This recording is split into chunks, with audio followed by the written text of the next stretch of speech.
Karibuni sana katika chaneli hii ya Edi Tiba Mbadala TZ. Humu ndani utajifunza vitu mbalimbali na vya afya, utajifunza mimea mbalimbali ambayo itakusaidia wewe uweze kupona maradhi mbalimbali. Leo nawafundisha kitu kimoja ambacho ni vyakula vipi ambavyo ni salama kwako, ni vyakula vya wanga ambavyo ni salama kwako unaweza kutumia mara kwa mara. Kama video mbalimbali zinazofundisha kwamba vyakula vya wanga si salama kwako, vyakula vya sukari si salama kwako. Je, ni vyakula gani vya wanga ambavyo unaweza kuvitumia vikakusaidia wewe uweze kupona maradhi mbalimbali? Vyakula hivi ni kama ifuatavyo. Viazi vitamu. Viazi vitamu unapoenda kuvipika unaweza kuweka hizo mipika zako, umeweka zako hata nyama, umechanganya nyama. Viazi vitamu hivyo umechanganya na nyama, umechanganya na dagaa na ukala vizuri, chakula chako kizuri tu bila shida yoyote. Lakini kitu kingine unaweza ukatafuta mihogo kama mihogo. Hata mihogo na yenyewe pia na ukachanganya na nyama, ukachanganya na karanga na ukala chakula chako kizuri kabisa bila shida yoyote.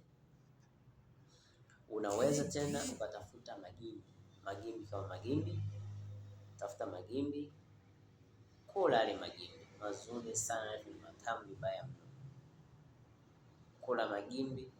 Aidha kuna wale ambao mnaona kwamba anawasha na nini, lakini unaweza kuosha na maji ya moto yale magimbi, kuosha na maji ya moto mara moja mara mbili na kuuza ile kuwasha.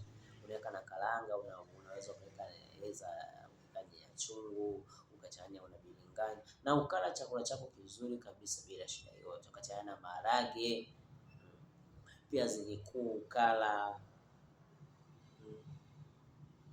Hivyo ni vyakula ambavyo ni vizuri sana kwako. Vina madini mengi ambayo ni mazuri kwako ukila, na vina faida kubwa kwenye mwili wako. Especially mwanaume, ukila vyakula hivi ni vizuri sana. Penda unajua vyakula hivi vitakuwa ni vizuri mno, na vitakufanya wewe usiweze kutamani kula vyakula ya kula chipsi, ukala wali, ugali. Ukipendelea kula hiyo unajikuta mwisho wa siku utakuwa unapendelea sana ulaji wa vyakula hivyo. Unaanza kusahau vyakula vya wali, ugali. Inakuwa sio salama kwako. Kwa hiyo kula hivi vyakula nilivyokuelekeza vitakusaidia sana. Vitakuwa ni mbadala wa wali, ugali.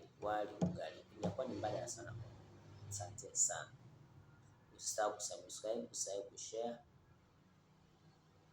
katika video mbalimbali tunaweza kuzituma huko ndani, zitakusaidia sana. Lakini ukiona kwamba hii video ilifikia rafiki yako na nani, mtumie video hii, itamsaidia sana kuweza kuondokana na changamoto mbalimbali za kiafya.